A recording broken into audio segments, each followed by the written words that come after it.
Você está ouvindo Falando sobre Salesforce com Maurício Alexandre Silva. Tudo sobre o universo Salesforce, de Trailblazer para Trailblazer. Vamos juntos?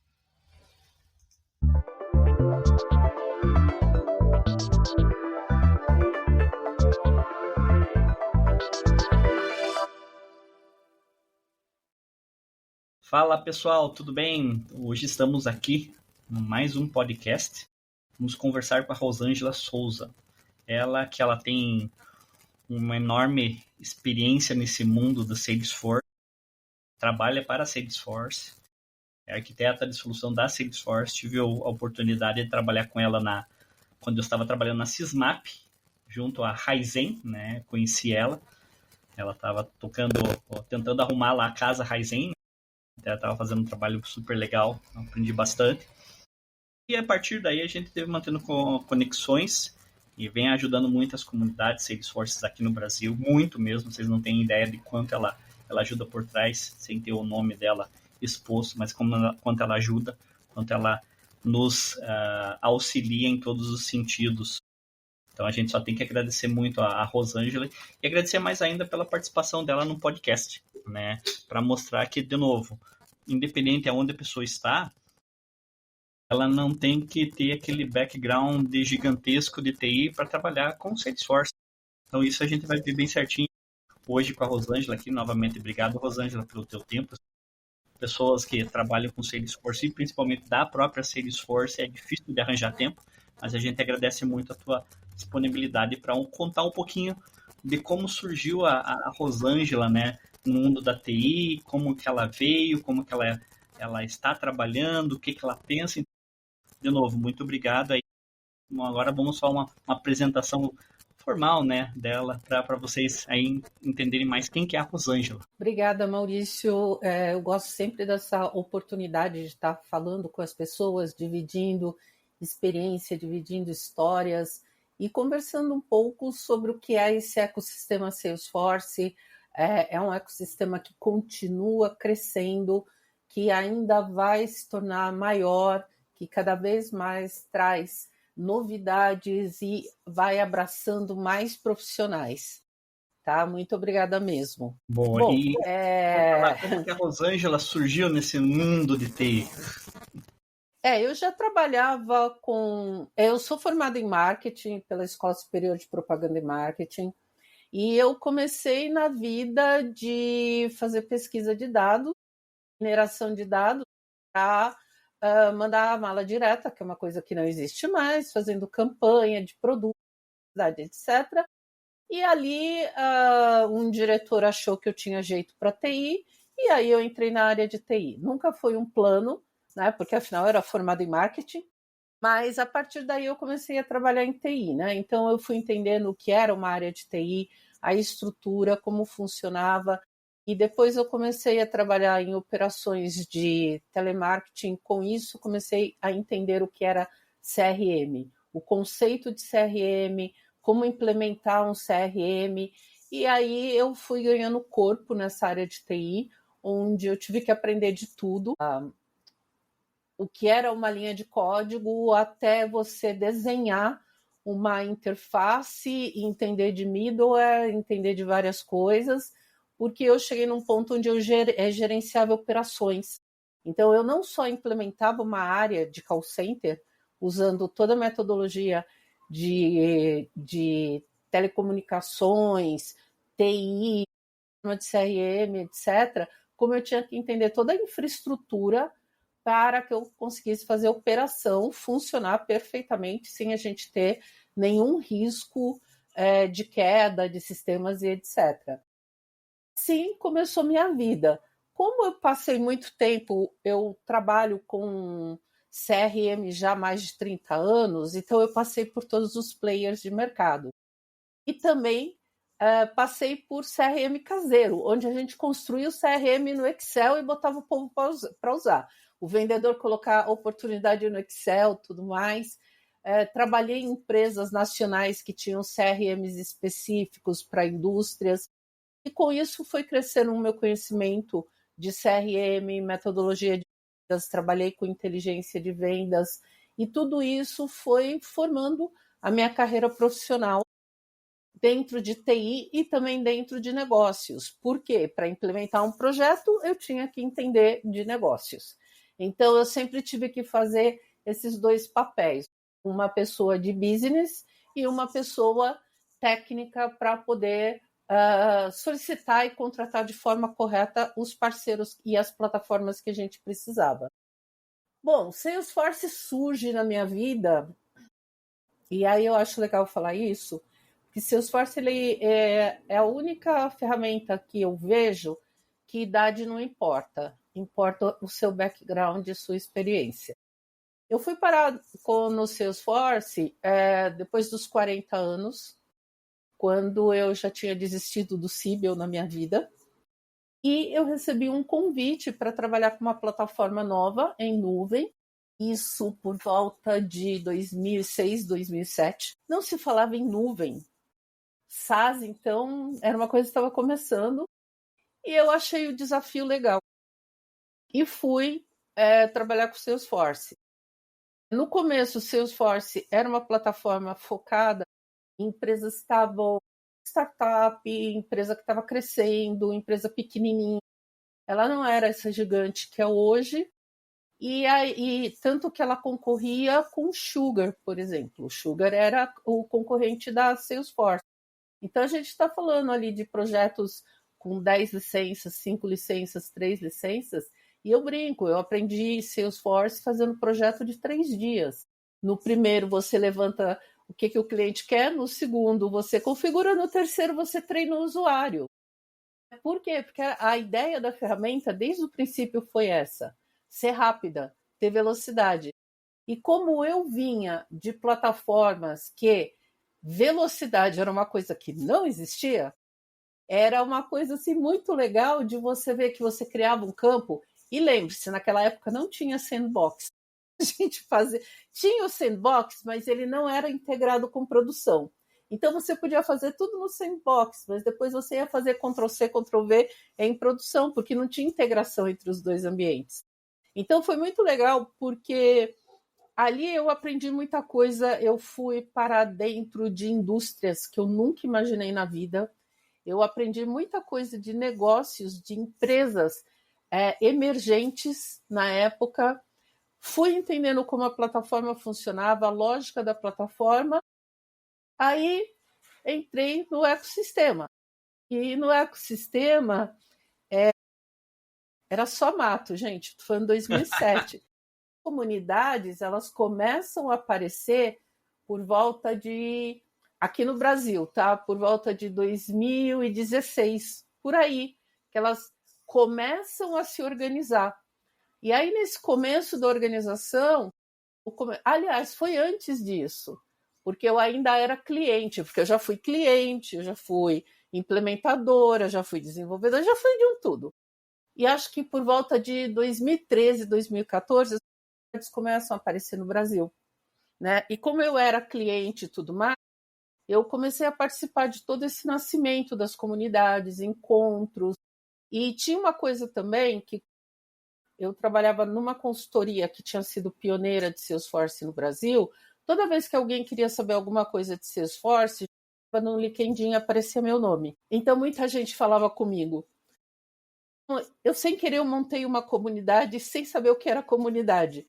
Porque as pessoas vinham me perguntar o que era a plataforma, o que era a ferramenta, como usar, até dúvida de compra de licença, na época eu respondia. Ainda hoje respondo. Mas isso era uma coisa legal na Salesforce, porque ali naquele começo todo mundo tinha essa mentalidade de compartilhar conhecimento. Ninguém tinha medo de compartilhar conhecimento.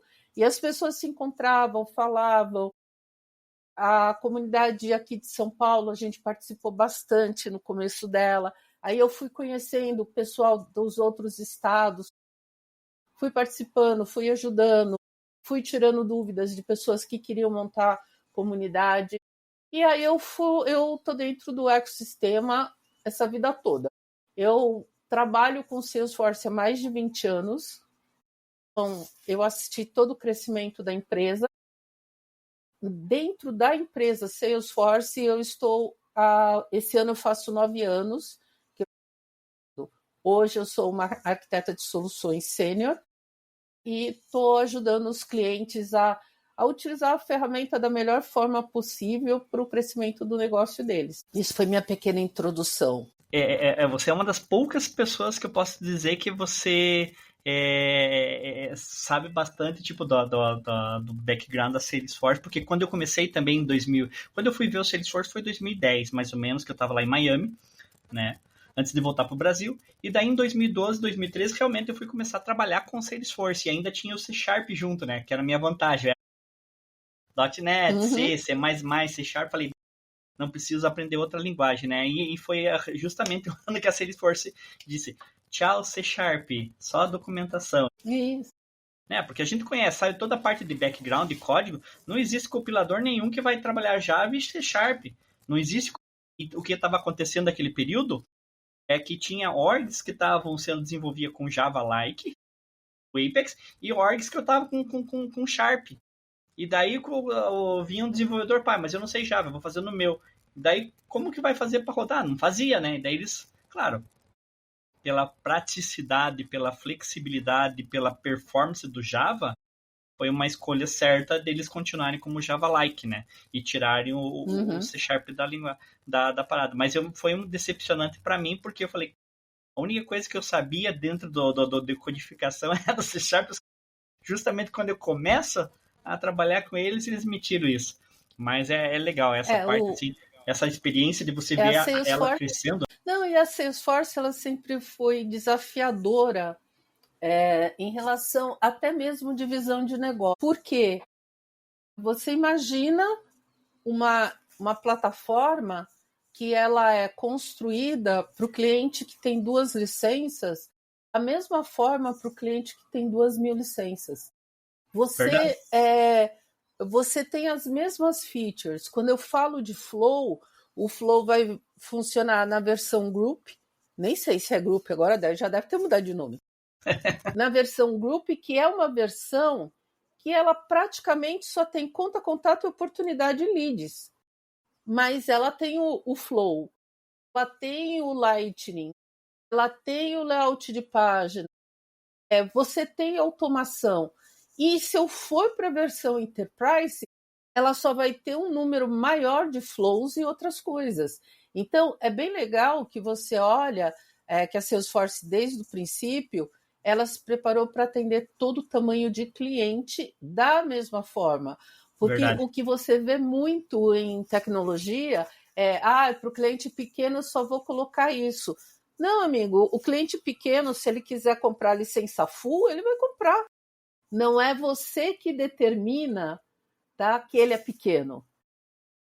Não é você que determina qual é a necessidade do cliente. Então, isso é muito legal na plataforma, porque eu não tenho que ficar preocupada se eu vou ter um flow. Eu posso ter só um flow, mas eu vou ter flow lá dentro. Então, quem trabalha com Salesforce, não interessa o tamanho do projeto, do cliente, quantas licenças, nem nada. Você vai ter as mesmas funcionalidades para aquele cliente. E eu acho muito legal essa visão da Salesforce. Cara, se você quiser aprender Salesforce hoje, você vai aprender. A plataforma está aberta, eles te dão um ambiente para você brincar, você vai aprender a utilizar a ferramenta, vai se colocar para o mercado, vai dizer que você fez Trailhead, vai dizer quantos badges você tem, e pode ser que abra uma porta para você começar do zero, sabe? De repente, você vai entrar numa consultoria onde você só vai criar campus. Ou você como autodidata, pode ir crescendo naquela plataforma sem nenhum custo, porque ninguém paga curso de Salesforce no Trailhead. Então a informação está lá, está disponível. E eu, como autodidata, eu posso ir lá e estudar, tirar os badges e ali me posicionar até mesmo como freelancer no mercado. Mas um ponto que eu sempre coloco para quem quer trabalhar com Salesforce, mesmo que você seja um dev, aprenda negócios.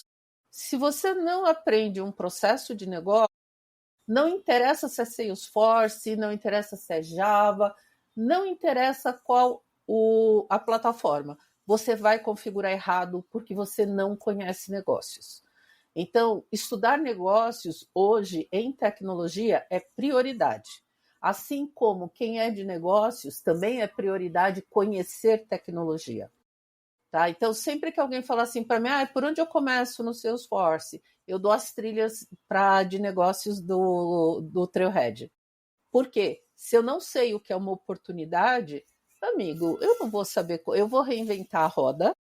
E aí, eu, como Salesforce, vou ser obrigada a falar assim, então, cliente, você gastou dinheiro com uma coisa que é standard da ferramenta. E eu já vi muito disso. Até uma das vezes que eu fiz um assessment, eu olhei assim, entrei nos objetos, e não tinha regra de validação, né? Eu falei, que estranho, né? Eu falei, pô, nenhuma, um lead, nada, oportunidade, nada.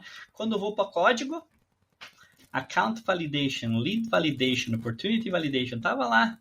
Falei, exatamente. Fácil para desenvolver, né? Vou fazer classe, mas o cara não sabe que o negócio estava ali já prontinho, muito mais fácil do que, né? Então esse conhecimento, né, que é interessante, saber por onde começar, não tentar reinventar a roda, porque a Salesforce, pacotão, as aplicações as clouds da Salesforce são as mais caras que tem no mercado, ponto. Mas o que tem dentro delas, caramba, se você vai montar as outras, Dynamic, ou todos os outros que esteja no Gartner, na diagramação, cara, você vai pagar muito mais caro, você vai ser muito mais complexo. Isso eu falo porque eu sei Dynamics de ponta a ponta, já trabalhei com ele, já ainda estudo ele, né? O Fusion, Sugar, que você falou, outros CRMs, eu sei como configurar eles. Mas quando você faz essa reestruturação e vê valores, muitos pensam que é um gasto, né? Eu estou gastando tanto, né? O investimento que você faz é muito grande e a capacidade da ferramenta te retornar é muito maior do que você pensa. Até eu lembro que aquela vez que o Brad Taylor teve aí em São Paulo, eu falei, cara, você não sabe quanto que os clientes usam da ferramenta. Ele falou, não, a gente não sabe. E é muito pouco. É difícil você encontrar uma empresa, só as empresas muito grandes que tem todas várias clouds, coisas, eles começam, e tem pessoas que trabalham, sabem do Salesforce, eles começam realmente buscar tudo que a ferramenta oferece a eles, tudo que eles estão investindo, eles começam a utilizar, né? Então, esse que é um interessante. Aí entra um ponto interessante. Aí a gente está falando de perfil de mercado. Eu atendi durante muito tempo clientes pequenos e médios dentro da Salesforce. Quando eu entrei na Salesforce, a gente tinha uma área que tinha aceleradores. O que eram aceleradores? Eram transferência de conhecimento da Salesforce, onde o cliente pagava e a gente fazia a apresentação. E aquilo ajudou muita gente, principalmente pequena, a configurar a ferramenta. Isso era muito legal. Então, ele pedia um acelerador de vendas. Eu apresentava de ponta a ponta a plataforma de vendas, explicava para ele como ele configurava e ele sozinho fazia isso. Quem sabe usar a plataforma Salesforce é o cliente pequeno e médio. Por quê? Ele não tem medo de risco. Então, quando eu contrato um Sales Cloud, eu não estou contratando só o Sales Cloud. Eu estou contratando as features do Salesforce e toda a plataforma Salesforce. Eu posso customizar o que eu quiser. Se eu tiver uma área crítica dentro da minha empresa de risco, que eu preciso automatizar o processo dela, eu posso fazer isso dentro da plataforma do Sales Cloud. Por quê? Porque eu posso criar objetos customizados, eu posso segmentar essa área, o que ela vai ter acesso, as outras áreas não vão ter. Então, o que eu entendo é que quando você é menor e você não tem muito dinheiro para investir muita coisa, você entende melhor o desdobramento do Salesforce. E existe aquele mito de, eu comprei um CRM, eu só vou usar para CRM. CRM é um conceito que ele passa por toda a empresa. Um relacionamento do cliente começa na prospecção e vai até a emissão da fatura e se ele pagou ou não. Então, a gente tem muitos mitos em relação às plataformas de CRM, não só do Salesforce, onde as empresas investem um dinheiro absurdo, mas eles não têm ideia do que está usando. Me cansa profundamente quando o cliente fala assim para mim: eu comprei uma Ferrari e só uso um Fusquinha. Mas você precisava da Ferrari? Então, o problema começa por aí. Uma vez eu me lembro de um cliente que falou para mim que contratou Salesforce porque todo mundo estava usando, ele também queria usar. Ele não precisava. Ele resolveria o problema dele com uma folha de pão. Então, muitas vezes a gente entra no projeto e aí vai muito do background das pessoas, de como você consegue conduzir esse cliente a tirar o máximo da plataforma. Eu sempre uso como exemplo uma empresa de energia do interior de São Paulo, que o dono da empresa contratou uma consultoria de Salesforce que nunca entregou o que ele quis, ele ficou de saco cheio, entrou no Trailhead, aprendeu como fazia e ele criou uma calculadora de energia usando o Flow. Então, a gente não está falando de coisas da NASA. A gente está falando da sua capacidade de entender o que realmente o cliente quer, traduzir aquilo para o mundo Salesforce e dar uma solução adequada. Tem coisas que eu tenho que customizar. Mas customizar objeto é ruim? Não é, gente, é uma funcionalidade standard da plataforma. Então, eu acho que ainda existe muita confusão entre as áreas, principalmente as grandes de TI. Existe muita confusão de o que é o Salesforce, de entender o que é o Salesforce. Quanto eu posso utilizar dessa plataforma para automatizar processos que eu não preciso contratar um grande player de mercado, é só uma automação de um processo. Eu vou dar um exemplo. Em uma das empresas que eu trabalhei, eu era gestora de Salesforce, a gente tinha um processo que era muito diferente. O meu analista foi para uma reunião de RH, ele volta e fala assim: temos um problema na área de RH, na área jurídica. Eu falei: o que aconteceu? Ele falou: então, todo funcionário da empresa que é afastado por câncer ou afastado por doenças de longo prazo, ele não pode ficar no RP da empresa, porque ele não está recebendo salário, porque ele está afastado pelo INSS. E aí o que acontece? Eles perdem o controle e, consequentemente, eles perdem o controle também do convênio médico. Eu olhei na cara dele e falei: você vê solução para isso? Ele falou: vejo. Ele falou: e ainda tem um agravante. A troca de e-mail fica no Outlook da advogada. Ninguém mais consegue ler os e-mails. Eu falei: você está vendo isso como uma solução para a gente fazer uma proposta para a área? Estou. Fizemos a solução, desenhamos a solução, integramos o e-mail do jurídico com o Outlook, criamos um objeto só para ela controlar essas pessoas, saber o que está acontecendo, e chegou num nível tão legal que ela tinha até o número do processo jurídico lá dentro. Então, e assim, eu tinha o ROI do Salesforce. O Salesforce se pagava com tudo isso que a gente ia colocando, sem ter o preconceito de que eu tenho é Sales Cloud, não dá para colocar outra coisa. É olhar o que a empresa precisa, o que eu posso expandir a plataforma.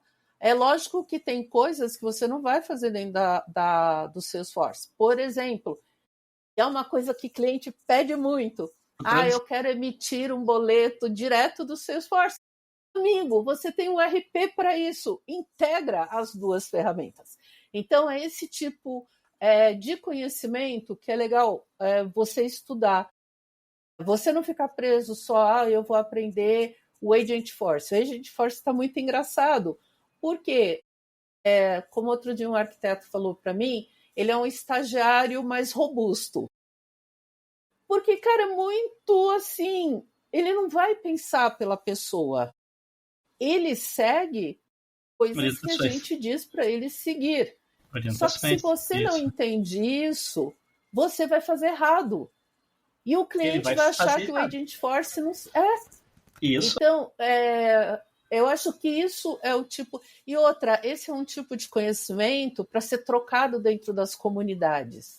É não ter vergonha de falar o que eu fiz de errado. Sim.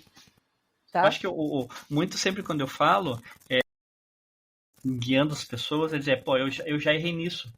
Eu já fiz isso aqui de cagada. Por isso que estou te orientando a ir para um outro lado. Porque se você for para a mesma coisa, você vai ter o mesmo resultado que eu tive. Ah, mas Salesforce tem atualização 3 vezes por ano, já muita coisa muda. Sim, muda. Mas tem coisas que com codificação não muda. Você vai ter o mesmo resultado. Se você tem uma boa qualidade de projeto e desenvolvimento e um bom backlog, as releases do Salesforce não vão fazer diferença na sua vida. Isso. Agora, se você não tem um planejamento, não tem uma boa gestão, não tem uma governança, que é o que a gente falou um pouco antes sobre COI, não é a plataforma, não são os releases da Salesforce. Você tem um problema na sua área de TI. Então, eu acho que a gente tem que... As comunidades, elas nasceram com a ideia de trocar experiências. Tá? E eu acho que a gente deveria voltar a fazer isso. Hoje eu vejo muito mais, às vezes, uma sessão de perguntas e respostas, um posicionamento mais passivo das comunidades do que antigamente. Então, comunidade ela é feita para tirar dúvida. Comunidade é para você contar aonde você não está acertando, é fazer networking, é entender o mercado, é entender como as empresas estão contratando. Então, o Salesforce, ele sempre foi muito forte porque a gente não se baseou só na ferramenta.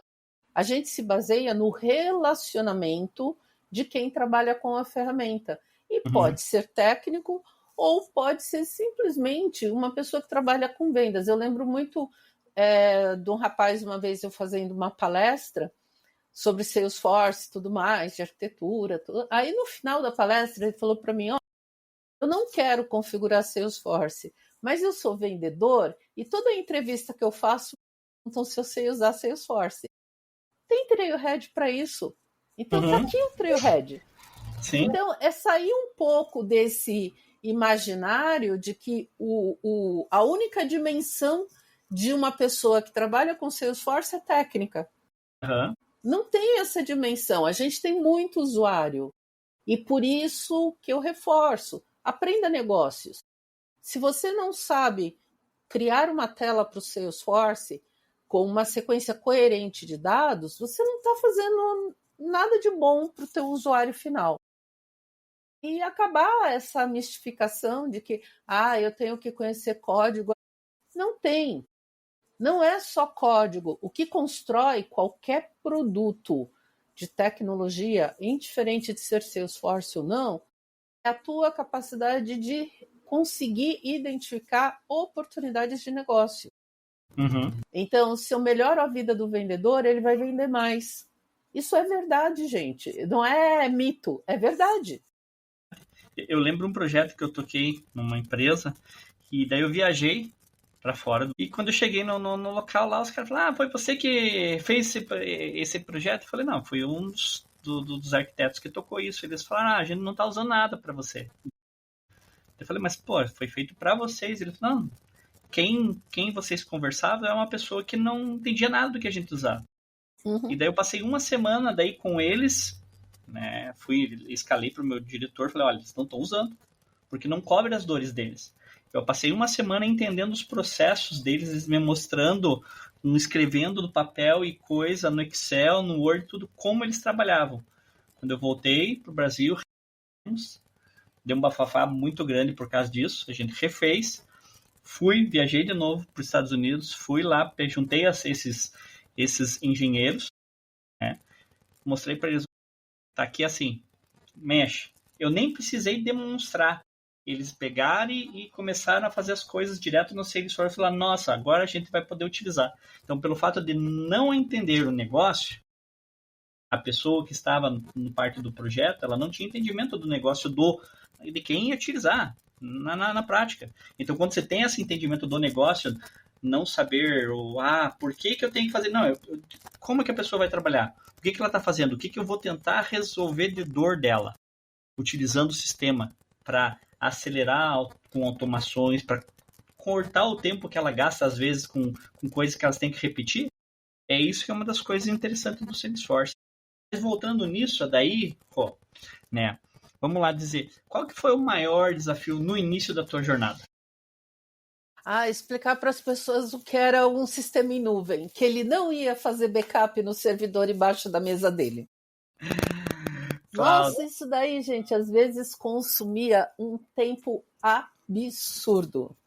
E explicar para o pessoal de TI que ele não ia implementar nada na máquina do funcionário, que ele não ia baixar nada na máquina do funcionário, que era tudo 100% internet. Então, assim, é o que eu falei para vocês, eu estou há muito tempo no Salesforce, eu consegui ver toda a progressão. Era muito engraçado, se eu falava, não, isso fica numa nuvem, o cliente virava para você e falava assim, eu não acredito em nuvem. Aí você falava, ai meu Deus.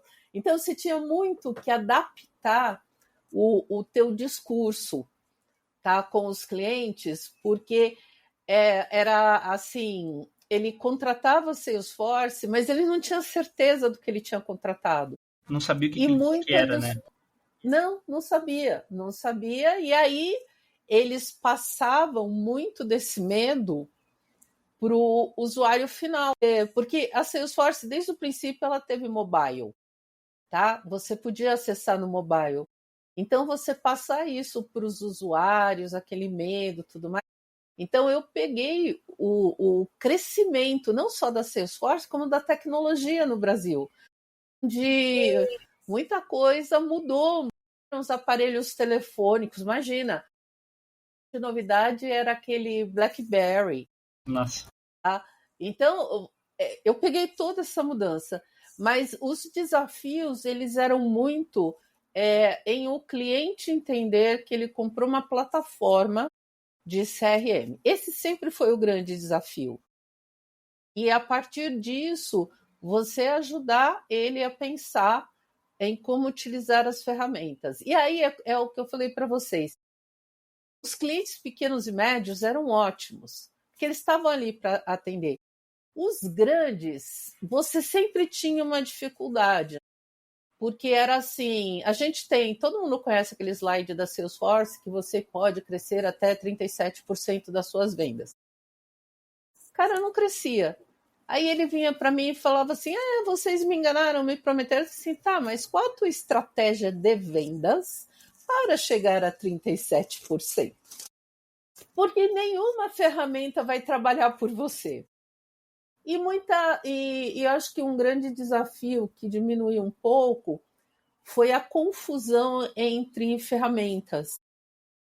Uma ferramenta de mercado para capturar leads não era o Salesforce, mas a pessoa comprava o Salesforce. Esses desafios de entendimento da plataforma e tudo mais, é que no começo era o mais complicado, de como você fazer isso andar.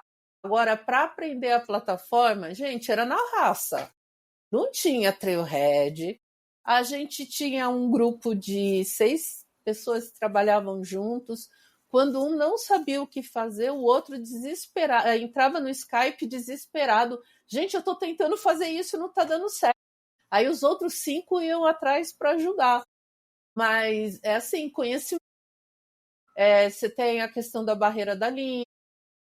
Você tinha uma série de coisas que, com o tempo, foi mudando, até mesmo porque grandes empresas começaram a usar Salesforce. Então, muda toda a perspectiva. Mas eu sempre falo que eu sinto falta dos meus clientes pequenos e médios, porque os caras eram muito fora da caixinha. Então, dava para fazer projetos incríveis com os caras, usando o Salesforce, que hoje não dá para fazer com um cliente grande, porque ele não vai correr o risco. Então, é um outro ponto também de desafio, quando a gente fala não só de Salesforce, de projetos em geral. A gente não aprendeu a dizer não para o cliente. só que você é um consultor, esse é o seu papel. Tá? É lógico que para dizer não, você tem que ter um bom argumento, mas nunca deixe de dizer não, porque você vai ter retrabalho depois. Nossa, eu lembro que uma vez o Maurício sabe disso, ele sabe o quanto eu dava.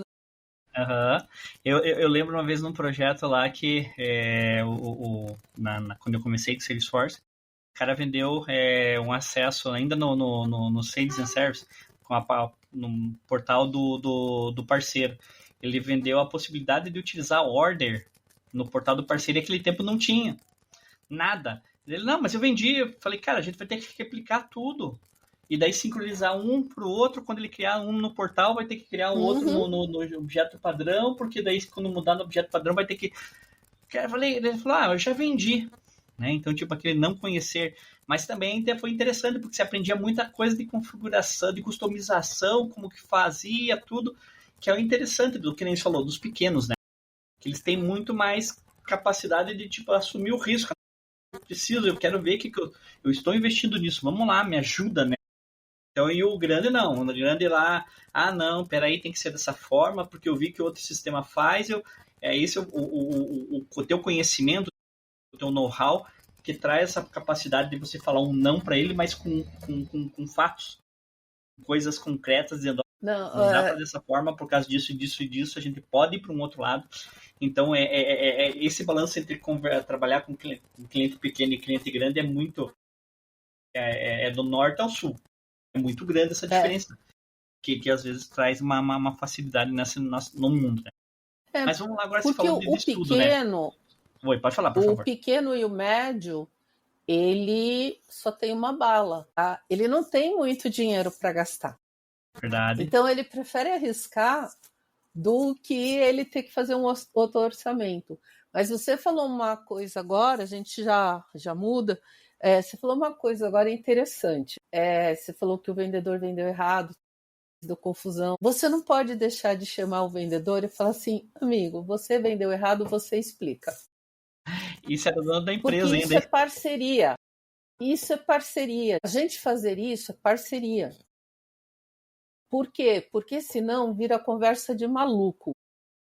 O cliente vai dizer que você falou mal do cara, o cara vai ficar puto com você e não vale a pena. É chamar o vendedor e falar, amigo, você vendeu errado, você vai junto comigo e a gente vai falar com o cliente. E outra coisa, o famoso as is. O cliente, eu sempre trabalhei assim. Eu sempre respiro e falo assim, ok, mas não tem as is no Salesforce. Você nunca trabalhou com Salesforce. Sempre vai ser um to be. E sempre vai ser um to be, gente. Mesmo que ele mantenha o processo, tipo cerveja Guinness, de como era fabricada, lá no início, há 200 anos atrás, ele pode ter o mesmo processo, mas mudou a ferramenta, muda a concepção do processo. Boa. Então, esse negócio de Aziz, eu não acredito, porque sempre que eu vou implementar, mesmo que seja Aziz, na outra ferramenta ele escreveu um código que dispara o e-mail no Salesforce, eu vou criar um flow, isso não é Aziz. Eu mudei o disparo do flow? Não mudei, mas eu mudei a ferramenta. Então, esse tipo de percepção que a gente tem que ter para poder dizer não para o cliente com bons argumentos. Isso. Como você falou em estudar, né? Eu lembro que quando eu comecei, eu converti ao Salesforce University, que era em produção. Quem tinha acesso a uma produção tinha acesso ao Salesforce University. Como você estruturou seu aprendizado no início do Salesforce? E como você estruturou Amigo, não hoje? tinha. No passado não tinha, você ganhava o cliente e junto com o cliente você lia o help da Salesforce. Não tinha, você jurava para o cliente que você sabia o que você estava fazendo. É o que eu falei para vocês.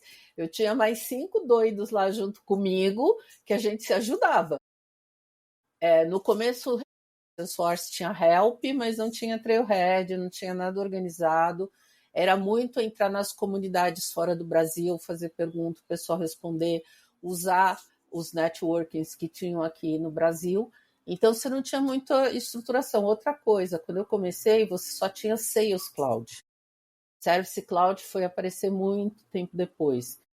E tinha o Force.com, que era a plataforma sem nenhum objeto, só feature. Só customização. Então, quando eu comecei no Sales Cloud, era no Help mesmo, era entender como que era a lógica de vendas e colocar. Não tinha como se organizar. Se aprendia na raça, tanto que eu falo isso, eu fui treinada em 4 horas e me mandaram para um cliente. Eu aprendi Salesforce em 4 horas, fui para um cliente. E o cliente acreditou que eu sabia o que eu estava fazendo. Isso daí é o importante. Como que eu estudo Salesforce? Você entra no Trailhead. O Trailhead tem mais de 880 mil trilhas. Então, a minha sugestão é vocês sempre procurarem trilhas de primeiro aprendizado. O que é um primeiro aprendizado? O que é um CRM? Antes de mais nada, como que eu crio uma conta no Trailhead? A gente tem uma trilha para isso, por incrível que pareça. Como eu crio uma trilha como eu crio um login no Trailhead? O que é um badge? Então, esse é o primeiro ponto, porque você vai começar a entender o que é o ecossistema da. Vou estudar a plataforma. Eu sei o que é CRM? Não sei. Então, eu vou fazer trilha de CRM. Eu sei o que é uma oportunidade? Não sei. Eu vou fazer uma trilha de oportunidade. Então, dependendo do que você quer estudar, você tem direcionamentos. Estou perdido, não sei para onde vou. Entra numa comunidade e fala, pessoal, quero começar a estudar Salesforce. O meu perfil é de dev. Por onde eu começo? Eu nunca... Gente, tem pessoas que fazem isso comigo no Twitter, no Instagram, no LinkedIn, tá? Toda rede social que eu tenho, sempre aparece um filho de meu Deus falando por onde eu começo. Mesma coisa. Isso é importante. Consulte quem sabe. Não quer entrar na comunidade?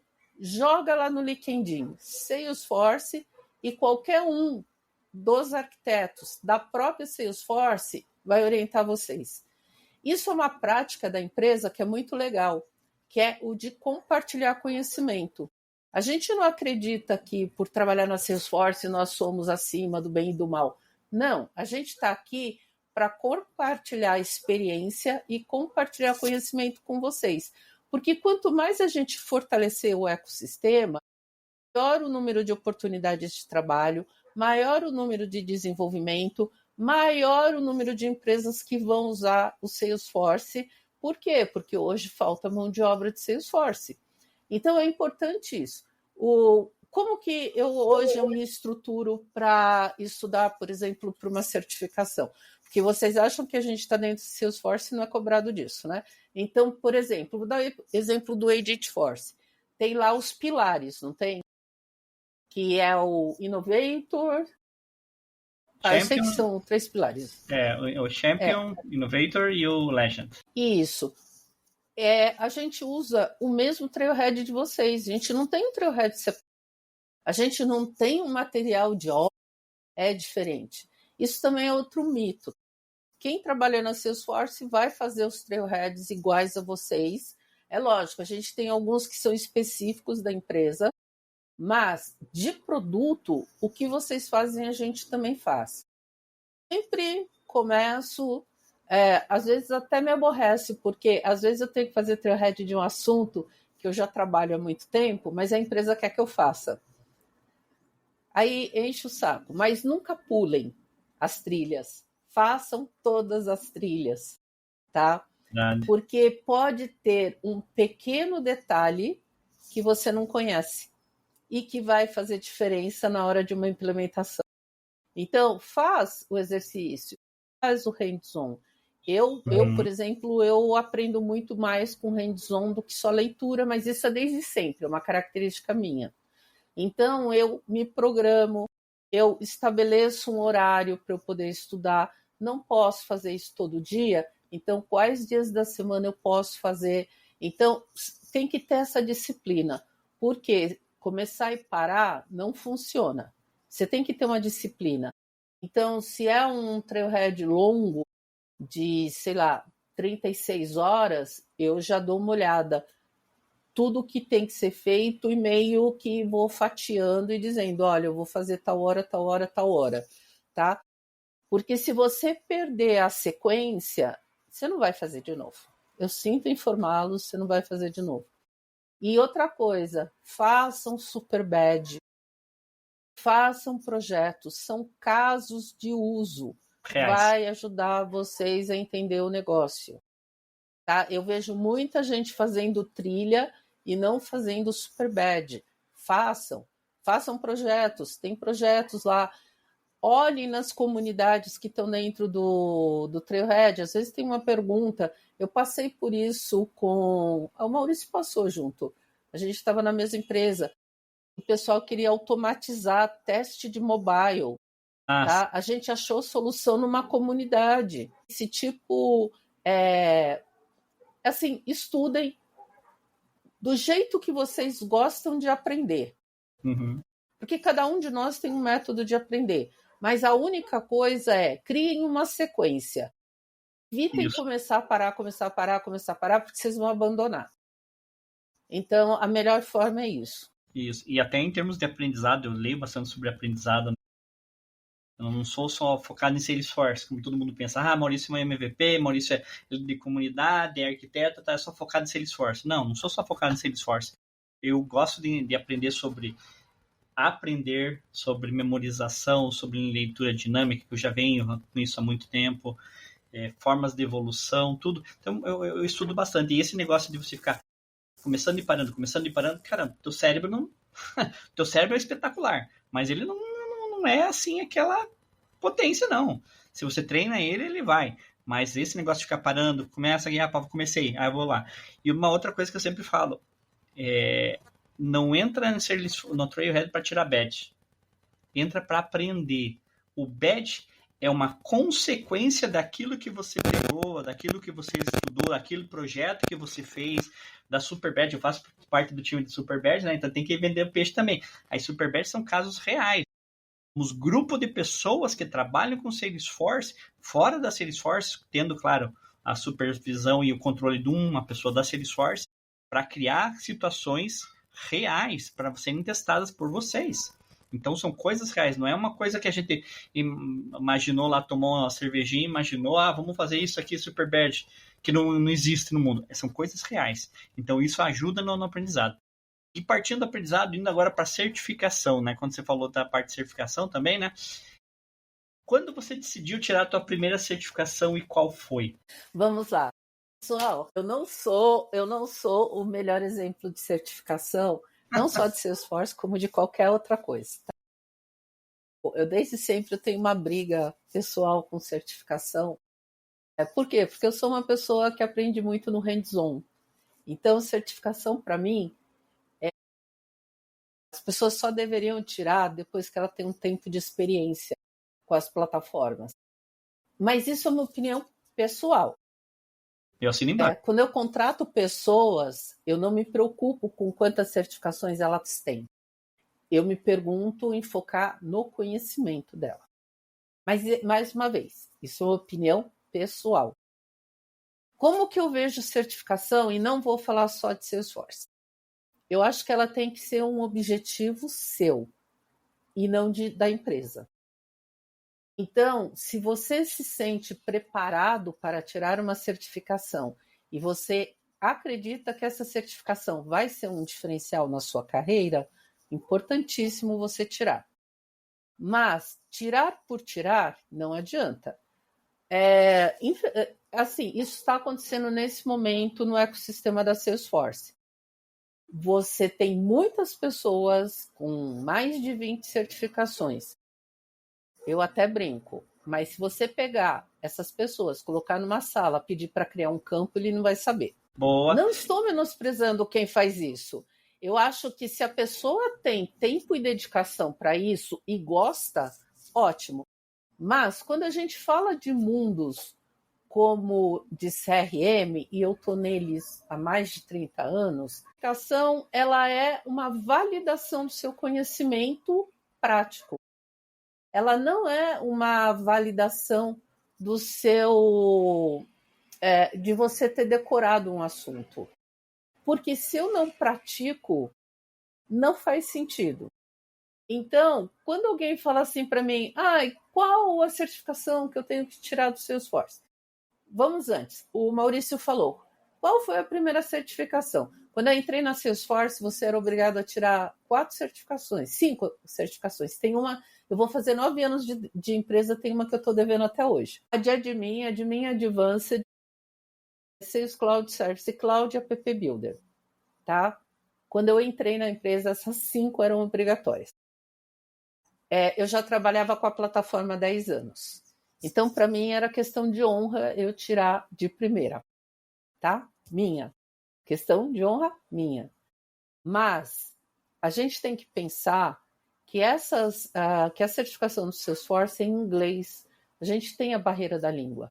Mesmo que você tenha um bom conhecimento de inglês, tudo mais, não adianta. Existem triques, existem pegadinhas nas perguntas e respostas que talvez não é o teu inglês que é ruim, é a forma como você vai interpretar. E aí é onde vem a história da prática. Se eu tenho prática, eu vou ler e falar, peraí, eu não entendi direito a pergunta, ou não entendi direito a resposta. Porque a tua experiência na configuração da plataforma faz com que você raciocine, apesar de você talvez não ser tão fluente no inglês. Mas você consegue pegar o contexto da pergunta e da resposta, olhar a sua experiência e falar sim ou não. Uhum. Então, muitas vezes eu vejo as pessoas desesperadas para tirarem a certificação. Mas eu tive eu tive 5 retakes. Natural. Há quanto tempo você trabalha na plataforma? Não, eu nunca configurei Salesforce. Amigo, você não vai passar. Tá? Então, eu acho que assim, as pessoas não devem tirar simplesmente porque, por exemplo, eu sou de uma geração que ter o PMI era uma coisa fora do comum. Eu não conheci ninguém que foi tirar PMI só estudando. Por quê? Porque tinha que conhecer na prática o que é um PMI.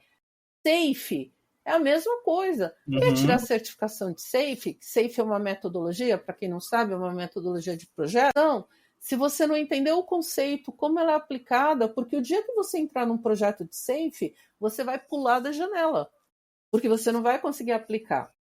Então, eu vejo certificação dessa forma, não só para Salesforce, eu vejo isso como um todo. Hoje eu vejo muita gente tirando certificações, mas quando você vai entrevistar a pessoa, ela não tem o conhecimento que você precisa.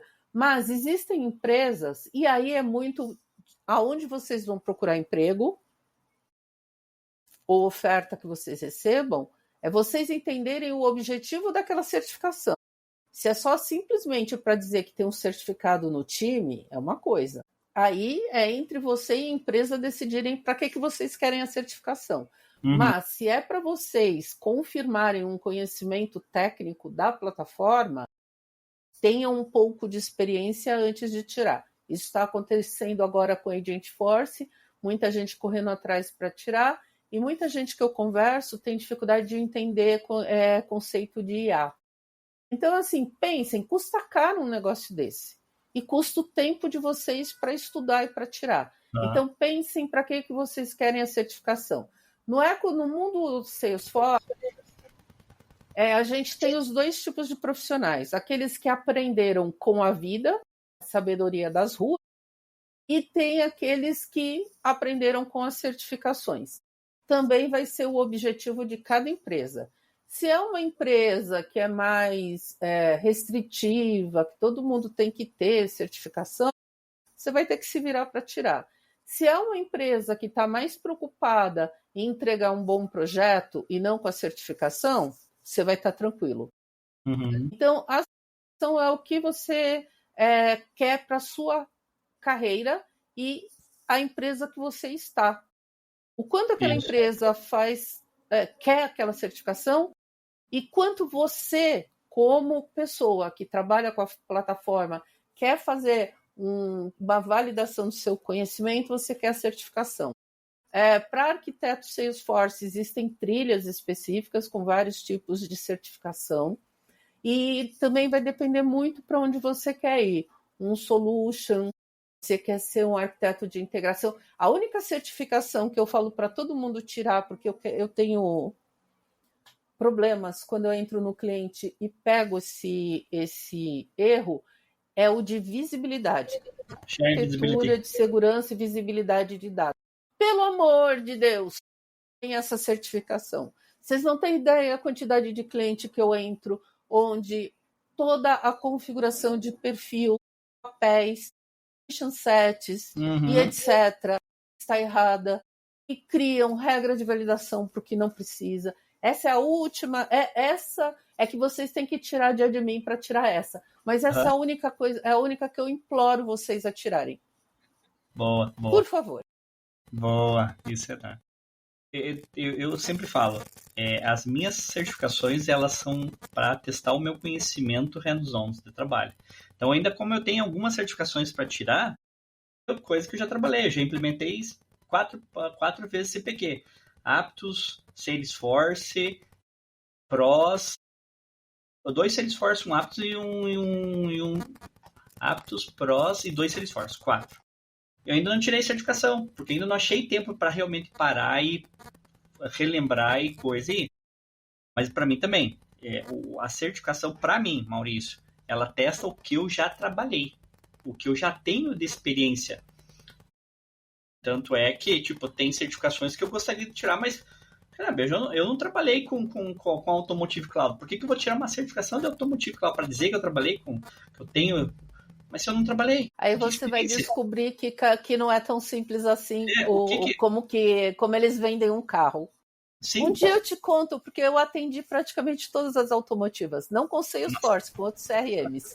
Boa. Um outro ponto também, Maurício, que eu acho importante todo mundo que for trabalhar com tecnologia, façam algum curso de metodologia ágil. Você não precisa ser um expert. Mas você tem que saber o que é uma metodologia ágil e, pelo amor de Deus, escreve uma história. Porque isso é um gap muito grande dentro da área de TI. As pessoas não conhecerem metodologia agile e não saber escrever histórias. Gente, isso é o básico para a gente desenvolver. Porque quer queira, quer não queira, mesmo Salesforce tendo features e sendo fácil de aprender customização nele, a gente tem que brifar o que a gente vai trazer para dentro da ferramenta. E se vocês não sabem escrever histórias, vocês não têm nem como dizer para o cliente que aquilo que ele está pedindo não faz sentido. Escrever histórias é aprender lógica de negócio. Então, isso também é importante. Tem trail disso no Salesforce, mas vocês também podem procurar algum curso fora. Tem vários cursos gratuitos no Coursera e outras plataformas de conhecimento. Isso é importante. Eu sou um dev, só gosto de código. Não interessa, amigo. Você vai ter que também entender como escreve história, até mesmo para reclamar que a história está mal escrita. Boa, isso é verdade. Então vamos lá agora, falando em história, em Agile. Além da parte técnica, quais habilidades interpessoais são fundamentais na carreira do Salesforce? É que isso abrange um todo, né? Não é só Salesforce. Sim. Você quer ser um bom arquiteto, tem que falar com qualquer nível. Às vezes eu vejo muito o pessoal colocando o arquiteto no back-end. E não é. O arquiteto ele tem que estar no front-end. E isso vai muito da postura de cada um. Então, é saber comunicar. Eu sou tímido, tudo mais. Gente, tem até curso de teatro. Faça. Tem gente, eu conheço pessoas que sofrem para estar frente a frente com o cliente, mas você vai ter isso, não vai ter jeito. É uma relação. Quando a gente fala em Salesforce, não é só o conhecimento técnico, porque a gente vai lidar com negócios. e a gente vai falar com vários níveis de pessoa, o usuário final até o presidente da empresa. Então, um skill que eu acho muito importante, seja você desenvolvedor, arquiteto, consultor, o que for, é você ter segurança no que você está falando para o cliente. Você tem que passar credibilidade. E a gente só faz isso quando a gente se sente confortável com o que a gente está falando. Um outro skill que eu acho importante é a capacidade analítica. Por quê? Quando a gente está falando do Salesforce, a gente está trazendo dados para dentro da ferramenta. Se eu estou trazendo dados, isso tem que se transformar em relatórios e painéis. Então, é importante você desenvolver a sua capacidade analítica, porque isso vai impactar na modelagem de dados da solução que você está criando. Para, quando você chegar no final da entrega, não descobrir que o cliente queria cruzar o objeto A com o B e você não fez um lookup entre os dois. Tá? Então, essa capacidade de analítica, de perguntar para o cliente os KPIs, perguntar uma coisa que quase ninguém faz, quais são as métricas de sucesso da implantação do Salesforce. A maior parte das pessoas nem pensa nisso. O que é uma métrica de sucesso? Aumentar o número de contatos relacionados à conta. Isso é uma métrica de sucesso, porque isso é a maior dificuldade que as empresas têm em manter atualizados os contatos e trazer novos contatos para uma ferramenta de CRM. Aumentar, é aumentar as minhas vendas em 50%. Isso é performance. Isso não é métrica de sucesso do projeto. Então, discutir com o cliente métricas. O que é uma métrica de sucesso? O que ele espera? Porque se você não fizer isso logo no início do projeto, vocês vão empacar na modelagem de dados. Então, isso é importante. Essa capacidade analítica é a capacidade, eu não falo de comunicação, é discursiva. Tá? É a sua capacidade discursiva, é como você fala para o cliente. Qual a sua postura na hora de falar com o cliente? Comunicação todo mundo tem. E eu sou formada em comunicação, eu posso falar isso. Comunicação todo mundo tem. Uns falam baixo, outros falam alto, outros falam devagar, outros rápidos. Todo mundo tem. Mas qual a sua capacidade discursiva? O quanto você consegue defender a sua ideia na frente do cliente? Isso é um skill importante. Por quê? O cliente não entende de bit byte. Então, você tem que saber vender sua ideia e defender a sua ideia. Tá? Se o cliente disser não, tenha bons argumentos para dizer por que você está certo.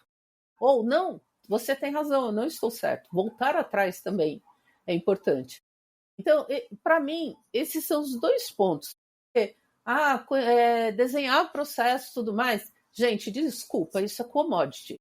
Todo mundo que trabalha com TI tem que saber.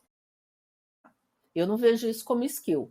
Eu vejo como skill a sua capacidade de extrair do cliente o que realmente ele precisa, tá? E não cair em golpe. Porque aí o cliente vem com não, porque... Não, cliente, vamos lá, vamos entender melhor. Vamos chegar num MVP mais decente.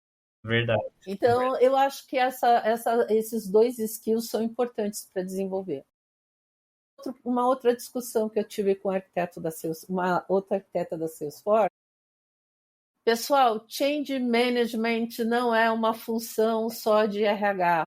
Quando a gente está implementando um CRM, a gente já está fazendo change management dentro da empresa. Porque a gente está mudando a mentalidade do cliente, a gente está mudando a forma como eles usam. Então, entendam que change management não é um negócio que você vai colocar numa gaveta e só se alguém pedir. Faz parte da função dos arquitetos. Boa. Interessante essa daí, porque para mim é normal. Agora ter um diálogo entre você. Não é. Lá, vamos lá. Eu sei que conversar é bom, né? Ver a experiência, a tua experiência é melhor ainda. Mas vamos lá. Quais foram as metas que você traçou e como elas evoluíram ao longo da sua carreira? Às vezes tem pessoas que não traçam metas, né? Eu já tive casos que pessoas, eu não gosto de traçar muitas metas, eu gosto de ir passo a passo, vendo como vai acontecer.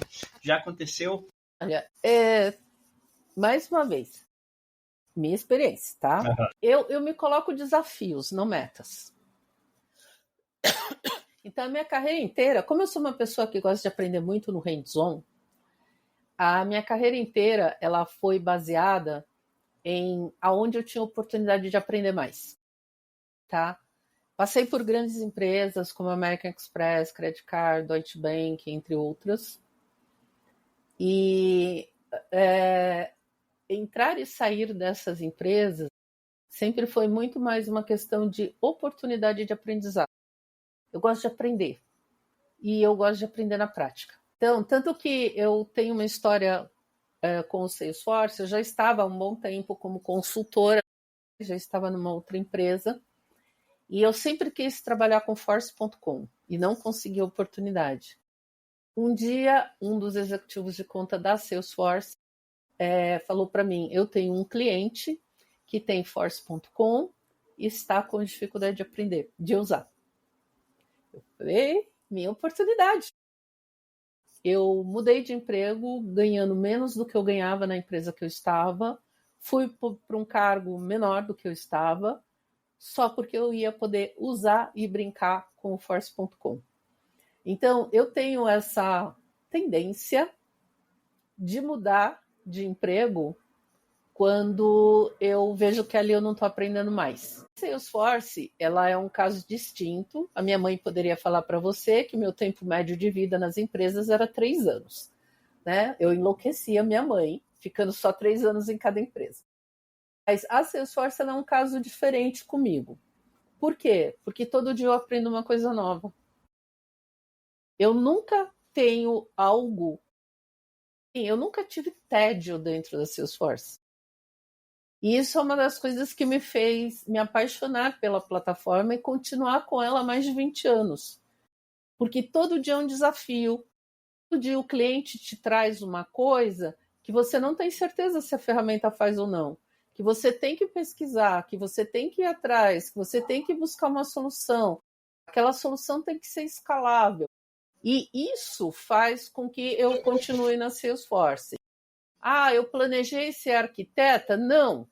Mas eu tinha perfil para ser arquiteta, eu fui convidada para ser arquiteta. Mas dizer... aconteceu o seguinte, antes de entrar na Salesforce, assim, eu sou gestora de pessoas desde os 22 anos. Hoje eu tenho 60. E quando, há 10 anos atrás, eu decidi que eu não queria mais ser gestora de pessoas. Eu queria um emprego que fosse eu, um computador e eu. E surgiu a oportunidade de entrar na Salesforce para justamente ser arquiteta e falar com os clientes e não ter ninguém embaixo de mim.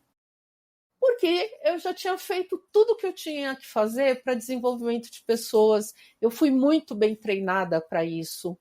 Tá? Eu tenho orgulho de muita gente que eu formei que está no mercado. Então, assim, eu não queria mais. Então, foi a única decisão que eu tomei, e a decisão não era vir para a Salesforce, era eu conseguir algum emprego onde fosse só eu, o computador e eu. E nesse meio tempo surgiu a oportunidade para ser arquiteta da Salesforce. Então, estou aqui já há quase 9 anos pelo desafio de... Boa. Então, eu acho que o meu plano, ele sempre foi aprender coisas novas. Então, eu não sou exemplo para ninguém. Façam isso em casa, você vai enlouquecer seu marido, vai enlouquecer sua mãe. Minha mãe queria morrer comigo. Que eu chegava em casa e falava, mãe, pedi as contas. Mas por que? Ah, mãe, não estava mais gostando. Boa. Eu também, dependendo da empresa, quando eu vejo que chegou num limite e não vai mais, eu falei, peraí, eu tenho que me desafiar. Não, Exatamente. eu não gosto daquele comodismo. Sempre a mesma coisa. E uma coisa, não só isso, eu aprendi isso há muitos anos atrás com o chefe americano que eu tive. A empresa não vai mudar por você. Então não adianta você ficar dentro da empresa reclamando. Faça por você. É você que está insatisfeito. Então não jogue para a empresa uma insatisfação pessoal. E eu aprendi isso com um diretor americano e levei para a vida. E eu acho isso importante. Durante o meu período de gestão de pessoas, eu passava muito isso para eles. Tá? Tem mercado. vai lá, faz entrevista, entende o que está acontecendo. Eu não vou mandar embora, eu não vou te mandar embora porque você está fazendo entrevista. Boa. Mas antes isso do que eu ter uma pessoa matando a avó toda semana para ir fazer uma entrevista. Eu prefiro jogar limpo, eu prefiro transparência. Porque mata a coitadinha da velhinha toda semana. A gente não faz isso. Verdade, verdade. Mas é isso. Uhum. Bom, o papo tá... Mas, gente, eu não sou exemplo para ninguém, tá? Não façam isso em casa, pode ser perigoso para você. O papo tá muito legal, mas agora eu vou te fazer uma última pergunta aqui. Né? Se você pudesse dar um conselho para quem quer trilhar esse caminho hoje, com toda essa tua experiência, essas mudanças que você sofreu, que você passou, qual seria? Tirando não querer matar a vovó, né? Não, vai para o risco. Eu acho que é muito importante, quando a gente fala em carreira, você não se acomodar, você ir para o risco. Arriscar uma nova carreira. Hoje a gente tem muito mais oportunidade de arriscar carreiras do que quando eu comecei, porque você nem tinha a quantidade de empresas que você tem hoje. Lembrem-se que eu sou jurássica, gente. Tá? Eu passei por várias crises econômicas nesse país. Tudo que vocês puderem imaginar de reengenharia eu já passei na minha vida. Mas eu acho que é o risco. Primeiro, você tem que ter certeza do que você está procurando. E aí ir para o risco. Muitas vezes ganhar menos do que você estava ganhando numa outra empresa. Mas se aquilo vai te trazer um impressionante. Eu sempre falo do Coursera porque é uma plataforma aberta de estudo de várias universidades americanas, que ajuda muito vocês. Aqui no Brasil também, eu esqueci o nome, depois eu passo para o Maurício, ele coloca o link. Tem uma da USP também, que é muito boa. Tem curso pago, tem curso gratuito, mas estudem. Tá? É o que acontece na Salesforce, e nas comunidades, né, Maurício? A gente estuda muito, a gente escuta muito o pessoal fazendo mudança de carreira. Então, tem aquele rapaz da comunidade de São Paulo que era padeiro e hoje é desenvolvedor. Tem aquele outro que era piloto de helicóptero que hoje também manja muito de Tableau. Tem pessoal, tem uma menina que está até dentro da Salesforce, que ela era da área de gastronomia. Gente, tem a onda de um mundo onde você pode fazer transição de carreira e ninguém vai te julgar. Isso. Uhum. Ninguém vai te julgar. Então, esse é o meu conselho. Arrisquem. Vai para o risco e tenta, porque senão você vai morrer frustrado falando, e se desse certo? Ninguém sabe, pode dar errado também. Verdade. E também ajuda que dê errado, porque você vai falar, aprendeu. Teve um emprego que eu também errei. Me arrependo? Não, porque eu conheci algumas pessoas legais e aprendi a nunca mais cair naquele tipo de armadilha. Isso é tudo um aprendimento. As pessoas veem muito assim, existe experiência negativa. Eu acho que não. Existem experiências que não foram tão construtivas, que elas têm um ponto positivo que te ensina a não cair mais naquilo, a não fazer aquilo. Eu acho que tipo, todo e qualquer, independente assim, isso é muito negativo. Não, toda e qualquer experiência, ela tem aquele ponto positivo que você vai levar para a vida, como um aprendizado. Uma coisa que eu ouço muito é assim, não, porque é muito engraçado. Eu sempre subi de cargo mudando de empresa, não na mesma empresa onde eu estava.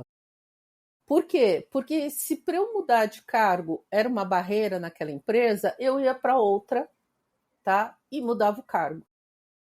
Então é isso. Qual é a barreira? Qual é o tamanho da barreira? Aprender Salesforce ajuda você a entender que não tem barreira.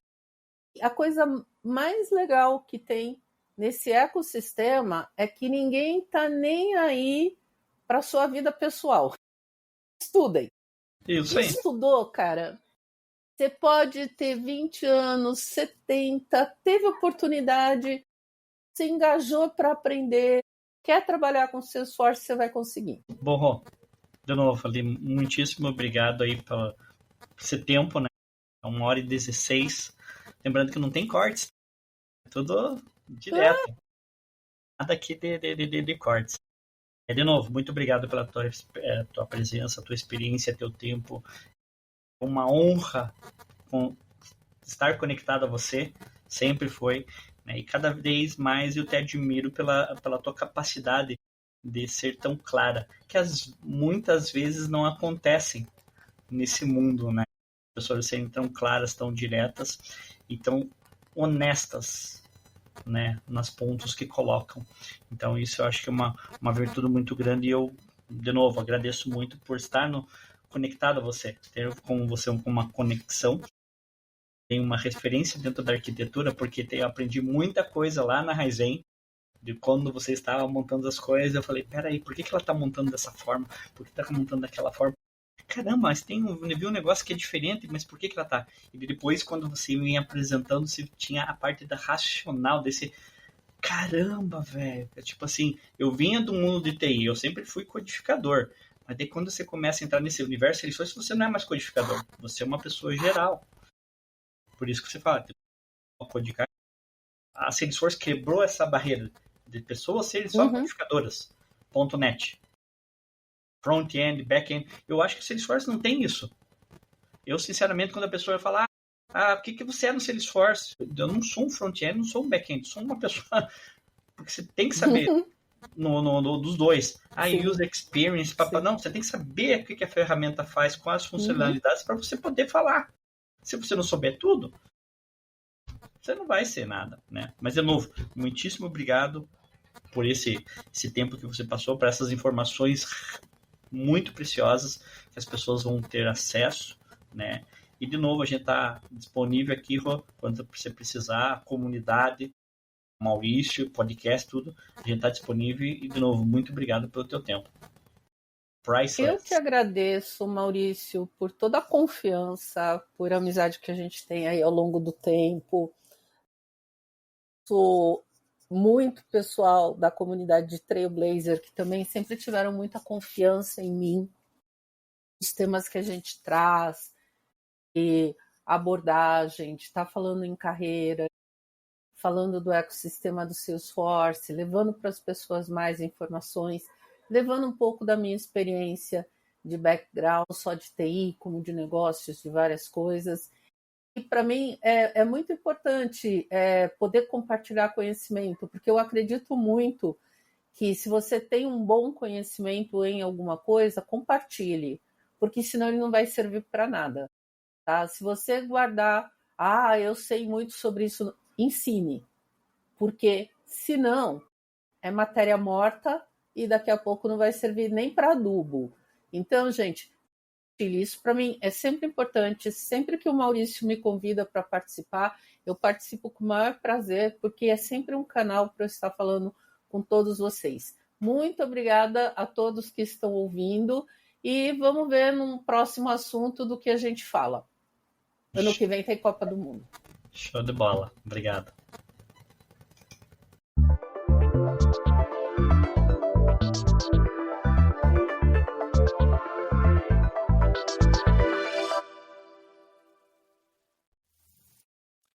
E aí, curtiu esse episódio? Então já aproveita, segue o podcast na sua plataforma favorita, ativa o sininho se tiver essa opção e compartilha com aquele amigo ou amiga que está na mesma jornada com você. E se puder, deixe uma avaliação ou comentário. Isso me ajuda muito a levar conteúdo com qualidade e relevância para mais Trailblazers. Obrigado por me acompanhar até aqui. Nos encontramos no próximo episódio do Falando sobre Salesforce. Até lá!